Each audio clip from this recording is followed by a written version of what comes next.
Hi, everyone. Welcome, and thank you so much for joining me today. My name is Heather Lloyd Martin, and I'm the President and CEO of SuccessWorks SEO Copywriting.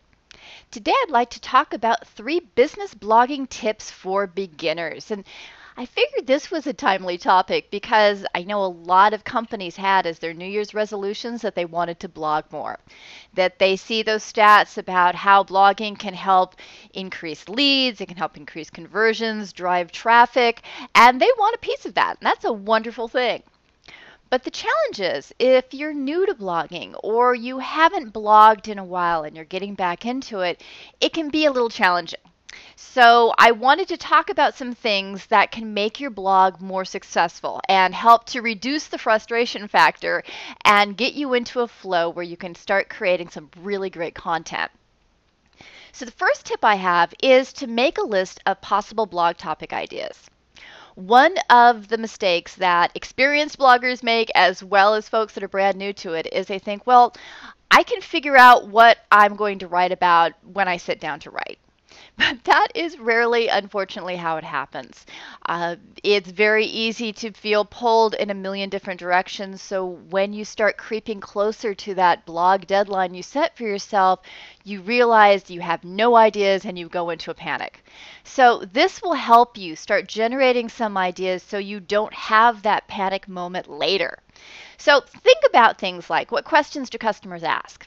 That can be really good blog topic fodder right there, is to just answer frequently asked questions. Can you offer any DIY tips? What are hot topics in your industry? Is there a list of blog posts or sites that you love that you can create in a blog post? These types of things are just brainstorm ideas. So don't worry about creating a framework or creating an outline for the topics yet. Just put them down on paper. One thing that you are going to want to avoid, though, is to just copy blog posts from other sites and putting them on your site. And, outside of the copyright violation thing, that it doesn't really showcase your expertise.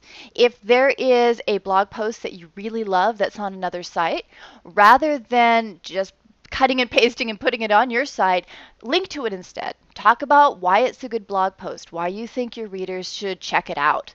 And that will be more valuable and position you more as an expert than a site that just pulls random resources from other places and doesn't have their own original content. The second tip I would say is to loosen up. If you are new to this and new to online writing, it feels weird to start. You start flashing back to high school English with your teacher and the red pen and wondering if every word you write is the right word. Write with personality. A lot of times people can just write like they talk and things flow a little bit more easily. And, especially if you're dealing with technical subjects, you don't have to make them drawing boring. You're not writing some sort of paper that's going to be graded by a professor. Write like you talk. Make the subject really approachable, especially if you know that you're dealing with something a little bit more technical and folks reading your blog might not be as technical as you. Because when you can write like that, it can make the subjects very approachable and actually fun for folks to read. And the third tip, and this is really important for everyone, is to work with an editor. Have someone that you can send your blog post to and have them check it out to look for grammar, look for typos, make sure that your message is coming through in the way you want. It's so easy to get too close to our own stuff, and we miss these types of things. And if you start uploading blog posts that have typos or ramble too much or have grammatical errors, then it just makes your company look bad, and you don't want to do that. So one of the easiest ways you can reduce the writing stress is to know that someone else is going to be checking that for you. And as a bonus, if that someone else also happens to know SEO copywriting best practices, they can help you optimize your blog posts so you get better search engine rankings from them too. So they can not just only help you with what you say and helping it be more clear, but also help drive more traffic to your site as well. So thank you.